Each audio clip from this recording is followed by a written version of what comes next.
Hey, Steve Gamache here with another Chef Knives to Go quick look product review. And what we have this time is the Fuji Cutlery Narihira Gyuto 240mm knife. So as you can kind of read on the product page, these are done kind of two locations. They're made in China and then they're sent off to Japan for finish work. And so that collaboration results in a knife that has pretty nicely packaged features and fit and finish for the price point that they're at. So they do put a lot, they do give you a lot for the price point for sure. The steel is a mono-seal construction. There's no cladding or layers, and I'm not familiar with this steel myself. You can check a look at the webpage and also the Chef Knives to Go forums to see if there's more information and discussions on the steel. But it's 4116 full stainless steel. Heat treats about 58, 59 Rockwell. Again, mono steel construction, so they're probably laser cut and then ground to finish, which is characteristic of a lot of these style of knives. The weight and dimension should be pretty similar from knife to knife. This particular one is 219 grams or 7.7 ounces. Edge length is right about 240 on the money, which is 9.4 inches on the edge.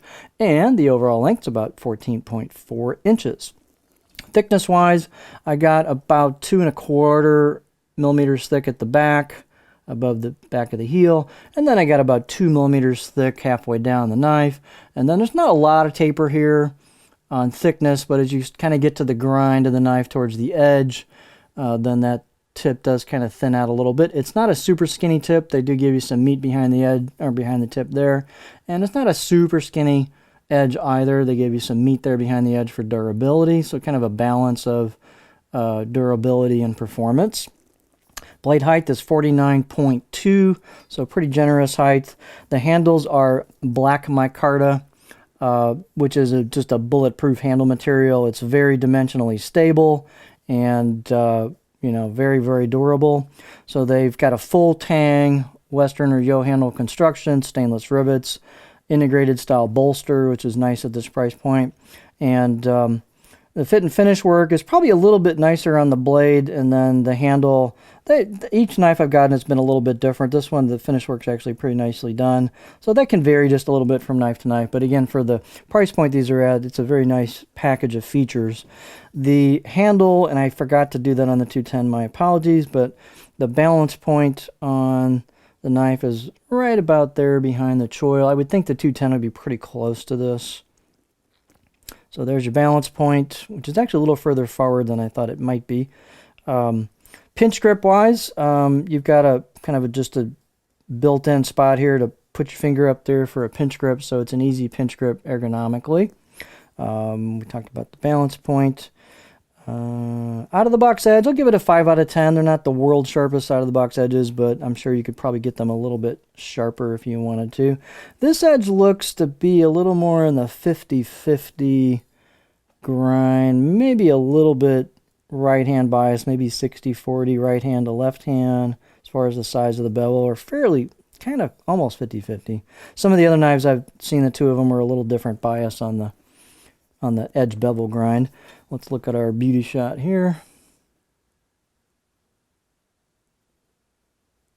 So these have machine finish as you might expect.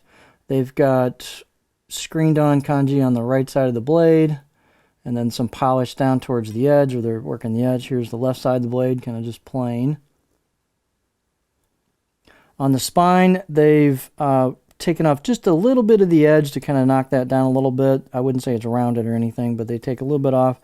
The spine or the choil into the neck could be it's fairly sharp, so you may want to hit that with a little bit of strips of sandpaper to kind of clean that up a little bit. Your call. Fairly stiff blades. Let's take a look at the cutting board.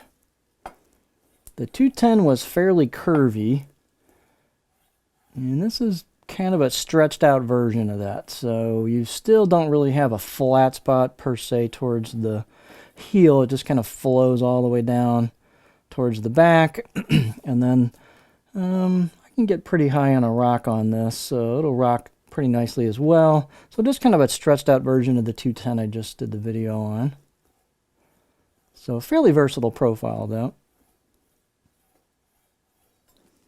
So just a no-nonsense line of knives that represent real high value if you're trying to get into something, or maybe a professional that's just getting started, getting them something that's, you know, not too expensive, see how they do with it.